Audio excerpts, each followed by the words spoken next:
CNN, BBC, France, 24. I'm watching you all. I'm recording every lie. I'm archiving every distortion. I am Ibrahim Traore, and today I'm pulling off your masks. Yes, you heard correctly. I, whom you call a young military junta leader, whom you brand as a dangerous radical, whom you serve up as an anti-Western dictator, am now telling you the truth. And this time you cannot turn off your microphones. This time you cannot turn away your cameras. This time your editors cannot cut this speech, because the world you monopolize no longer exists. Because millions will hear these words now, without passing through your filters, without being subjected to your distortions, without being muddied by your lies. I am 34 years old. Every day of my life, I grew up with your lies. As a child, I would watch Africa on television. Always the same images. Children with flies, dry lands, weapons, death. This is Africa, they told us. This is what Africa is. And we believed it. We were ashamed of ourselves. We were ashamed of our own lands, of our own people. But then I grew up. I read, I researched, I questioned, and I understood that the Africa you showed us wasn't real. The story you told us was a lie. The fate you imposed on us was a script you had written. For years, how have you portrayed Africa? How have you shown it? How have you sold it to your viewers? As if we were creatures who had no share of humanity, as if we were savages left outside of civilization, as if we were wretches waiting for you to save us. Every day, every hour, every minute, the same story plays on your screens. Hunger, war, disease, corruption, terror, chaos. These are the words that come to mind when Africa is mentioned. In your Africa dictionary, there are no other words. No hope, no success, no development, no resistance, no honor, no pride, no victory. So I ask you, New York Times, Washington Post, Guardian, Le Monde, have you ever made Africa's successes your headlines? How many times have you written about Rwanda's technology miracle? How many times have you shown Ethiopia's reforestation project? How many times have you praised Botswana's democratic success? How many times have you described Kenya's entrepreneurial ecosystem? No, because these don't fit your scenario. Your Africa cannot be successful. It cannot, because then how will you legitimize your exploitation? If it's not in need of help, how will you intervene? If it's not backward, how will you look down on it? Have you ever asked yourselves, has any editor sitting at their desk, any news director in a meeting, any columnist at their keyboard ever thought, why are the people of the world's richest lands poor? Here are the numbers for you, real numbers. Africa owns 70% of the world's cobalt reserves. Your cell phone, your computer, your electric car won't work without cobalt. This cobalt comes from Congo, but Congolese can't afford cell phones. Africa owns 90% of the world's platinum reserves. Catalytic converters, electronic devices, medical implants, they all need platinum. This platinum comes from South Africa, but South Africans are crushed by unemployment. Africa provides 30% of the world's gold production. Mali, Burkina Faso, Ghana, Tanzania. Gold flows like rivers from our lands. But our people swim in poverty. Africa supplies 65% of the world's diamond production. Botswana, Angola, Congo, Sierra Leone, billions of dollars worth of diamonds are extracted, but our miners live on $1 a day. Africa owns 35% of the world's uranium reserves. Niger, Namibia, South Africa. Nuclear plants run on our uranium. Paris lights burn with our uranium, but our villages have no electricity. And you still ask, why is Africa poor? No, the right question is, how was Africa kept poor while being so rich? Here's your answer. Colonialism didn't end. It changed shape. You used to come and occupy our lands. Now you come and establish companies. You used to take by force. Now you make agreements. You used to rule with the whip. Now you rule with credit. Let me give you concrete examples. With numbers, names, dates, but you'll never write about these. Glencore, Swiss-based mining giant, extracting cobalt in Congo. 2022 revenue, $256 billion. A tax paid to Congo, $500 million. That's 0.2%. Is this justice? Rio Tinto, British-Australian mining giant, extracting bauxite in Guinea, 20 million tons annually. What's left for Guinea? Environmental pollution and cancer. Total, now Total Energies, French oil giant, extracting oil in Angola, Nigeria, Congo. 2022, profit, $36 billion investment in Africa, dirty pipelines, Anglo-American, founded in South Africa but now in London. Diamonds, platinum, iron, taking everything. What it left in South Africa, 6 million unemployed miners. And these are just the tip of the iceberg. What about the invisible, the secret deals, the offshore accounts, the transfer pricing tricks? Every year, $88 billion in illegal money flows out of Africa. Who writes about this? Every year, $45 billion in aid comes to Africa. Everyone writes about this, but no one says Africa is not the continent receiving aid, it's the continent giving aid.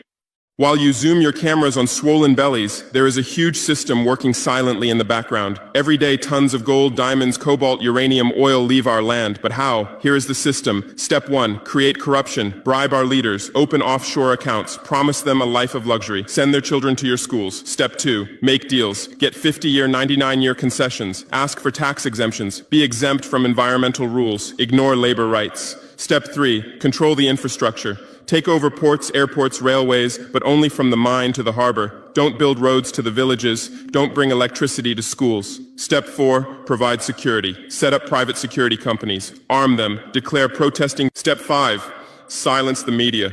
Buy local journalists. Suppress opposing voices. Serve internal unrest news to international media. And this is how the system works. It's been working like this for 100 years, and you don't see this system. You don't want to see it, because you're part of the system too.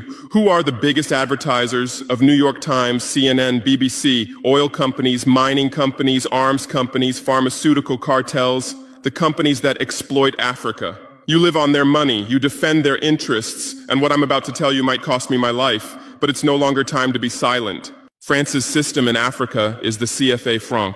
14 African countries still use French colonial currency. 50% of these countries' central bank reserves sit in the French treasury. France applies negative interest to this money, so we pay France to use our own money. Through this system, France transfers $500 billion worth of resources from Africa every year. Does anyone write about this? No. But when France gives Africa 10 billion euros in aid, it makes headlines. Britain's system is more sophisticated. London is the world's money laundering center. City of London, offshore paradise. Every penny stolen from Africa passes through London. Jersey, Guernsey, Cayman Islands, Virgin Islands, all under British control. Africa's wealth hides there. America's system is AFRICOM. Africa Command, 46 military bases on the continent. Official purpose, security. Real purpose, resource control.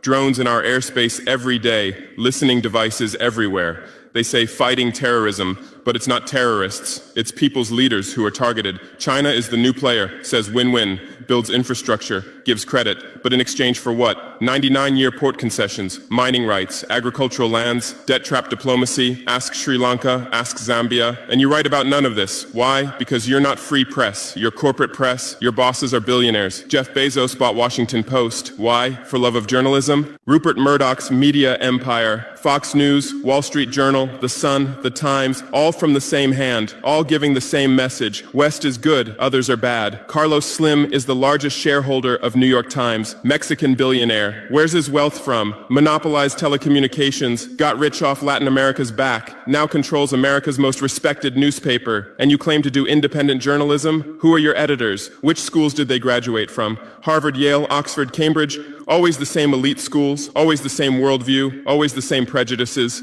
How are your reporters selected? How many languages does your Africa correspondent speak? French, English, that's all. Swahili, Hausa, Yoruba, Amharic, they don't know. They can't talk to the people. Your sources are always the same. Western diplomats, NGOs, experts, and then you come and lecture us. They killed Patrice Lumumba, January 12th, 1961. CIA agent Larry Devlin confessed. Belgian mercenaries executed. They dissolved his body in acid, took his teeth as souvenirs. In 2022, that tooth was returned from Belgium to his family after 61 years. And what did you say then? Chaos in Congo. You didn't ask about the killers. You didn't investigate CIA documents. You didn't write about Belgium's crime. They killed Thomas Sankara, October 15th, 1987. My hero, Africa's hope. Vaccinated 2.5 million children against measles and meningitis, planted 10 million trees, raised literacy rate from 13% to 73%, gave equal rights to women, banned FGM, ended corruption, sold Mercedes cars, used Renault 5, rejected IMF and World Bank.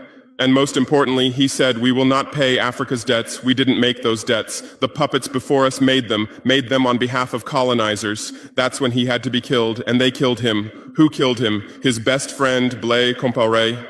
With whose support? France. Want proof? Look at the Focard archives. Jacques Focard, France's Africa Affairs advisor. Everything is written there. And what did you say? Military coup in Burkina Faso. You didn't write about Sankara's dreams. You didn't tell about his projects. You didn't show his successes. You just said, another dictator died, Muammar Gaddafi. Yes, he was a dictator. Yes, he was ruthless. But what had he done in Libya? Per capita income $12,000, Africa's highest, literacy rate from 25% to 87%, life expectancy from 51 to 74, free healthcare, free education, $50,000 for newlyweds, interest-free loans for homebuyers, $5,000 for new births, gasoline 14 cents per liter, great man-made river, irrigation project to green the desert, and Gaddafi's real crime, dream of United States of Africa, African Central Bank project, African Investment Bank, African Monetary Fund, and most dangerous, gold dinar, refusing to sell oil for dollars. October 20th, 2011, lynched in Sirte, Hillary Clinton laughed. We came, we saw, he died. Now look at Libya. 3 different governments, endless civil war, ISIS, Al-Qaeda running wild slave markets exist. Even CNN showed in 2017, oil being looted, weapons depots emptied, spread across Sahel. Do you call this democracy? Do you call this freedom? Do you call this success? And whose turn is it now? The Sahel, Mali, Niger, Burkina Faso. You want to make us Libya too. You want to make us Syria. You want to make us Iraq. But not this time, because we've awakened, because we've learned, because we've united. Operation Barkhane, France's Sahel Adventure, 2013-2022. Official purpose, fighting terrorism. Real purpose, resource control, 5 through 100 French soldiers. €1 billion annual budget. What's the result? 2013, 500 terrorists in Mali. 2022, 5,000 plus terrorists in Sahel, tenfold increase. What kind of success is this? But what were French soldiers doing? Protecting Niger's uranium mines for Areva, Orano, securing oil pipelines for total controlling ports and railways for Bolloré, and fighting terrorism? No, the opposite. Terrorists couldn't come within 50 kilometers of French soldiers, but they could easily burn our villages. Why?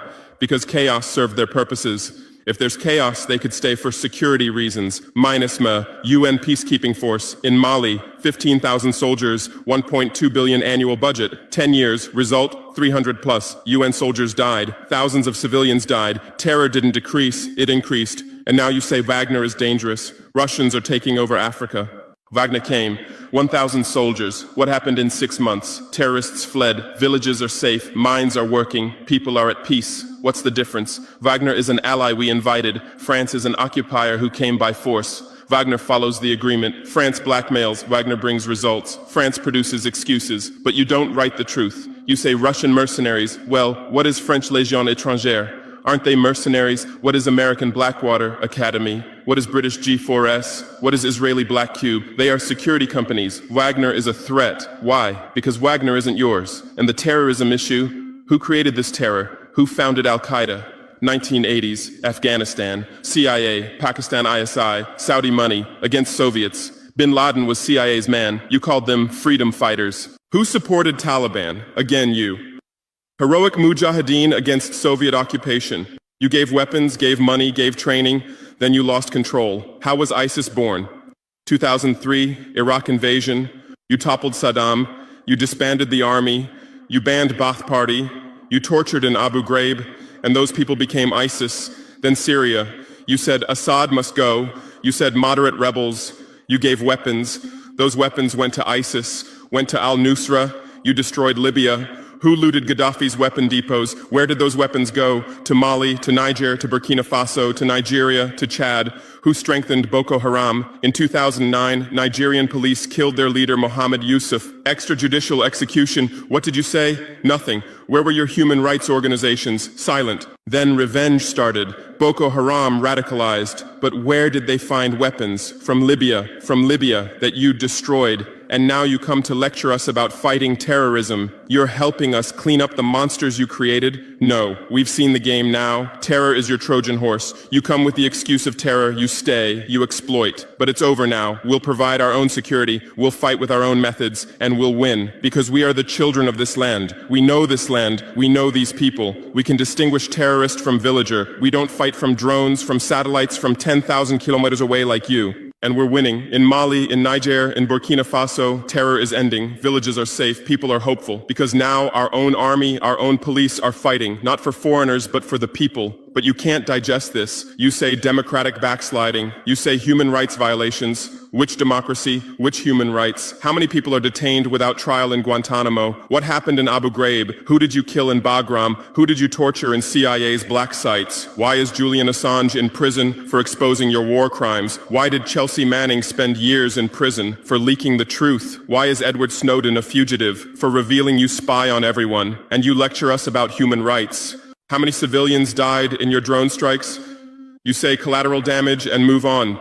How many weddings did you strike in Pakistan, Yemen, Somalia? How many schools did you bomb? How many hospitals did you burn? And you teach us the laws of war? Look, I come from war. I know the front. I've seen death. I've carried wounded soldiers. I've consoled mothers of martyrs. And I tell you, a real soldier protects his people. A real soldier doesn't harm civilians. A real soldier fights with honor. Your mercenaries, your drone pilots, your special forces, they're not soldiers, they're killers. They kill people by pressing buttons from 10,000 kilometers away, then go home and play with their children. We don't fight like that. We look our enemy in the face. We protect civilians. We fight with our honor. We die with our honor. And we'll win. Because the righteous win. Because those who fight with their people win. Because those who fight for their land win. Let's return to your media. I know how you work. I have friends who work within the system. There are journalists with conscience, but they stay silent. Why? Because the system silences them. Those who write the truth get fired. Investigative journalists are laid off due to budget cuts. Dissenting columnists are shown the door because reader interest has declined. And what replaces them? Experts from think tanks, NGOs, universities, all saying the same thing, all defending the same thesis. West is good, Africa is bad.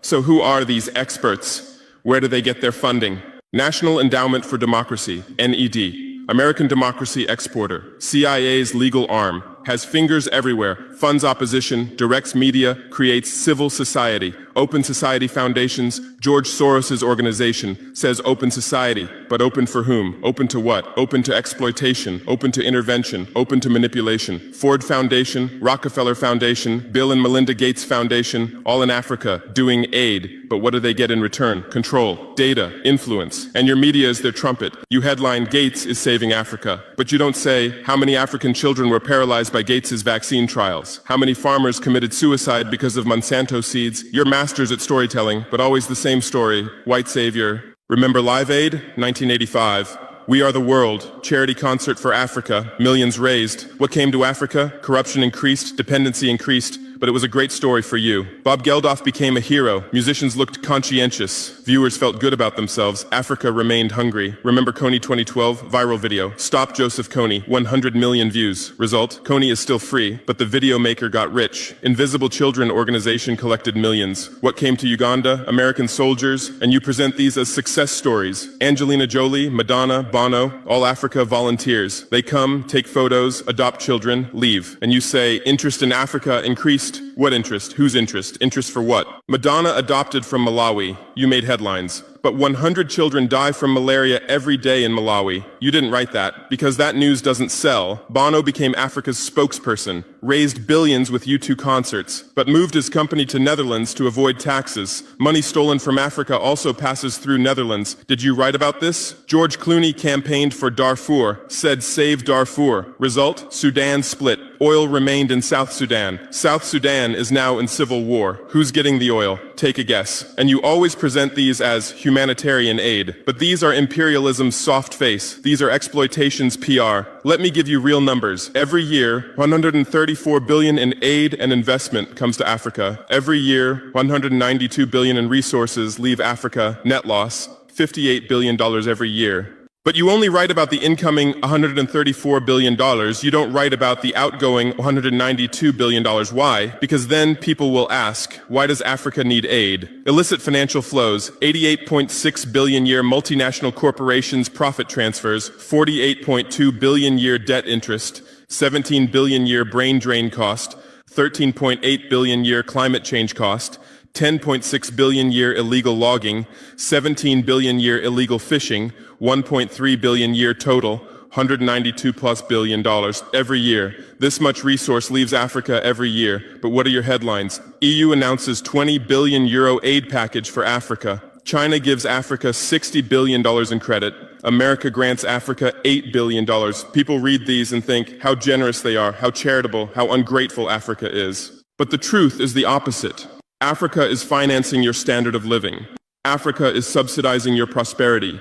Africa is making your technology possible. The cobalt in your iPhone from Congo, the lithium in your Tesla from Zimbabwe, the tantalum in your computer from Rwanda, your jewelry from Botswana, your chocolate from Ivory Coast, your coffee from Ethiopia, your oil from Nigeria, your uranium from Niger. And what do we get in return? Debt, poverty, humiliation, but enough. This game will end now because we've awakened. Our youth are sharing the truth on social media. Bar France out hashtag used 100 million times. Africa is bleeding 50 million. On Stop Exploiting Africa, 75 million. And what are you doing? You say Russian bots. You say Chinese propaganda. You say disinformation. No. These are real voices of real Africans. This is real anger. This is real awakening.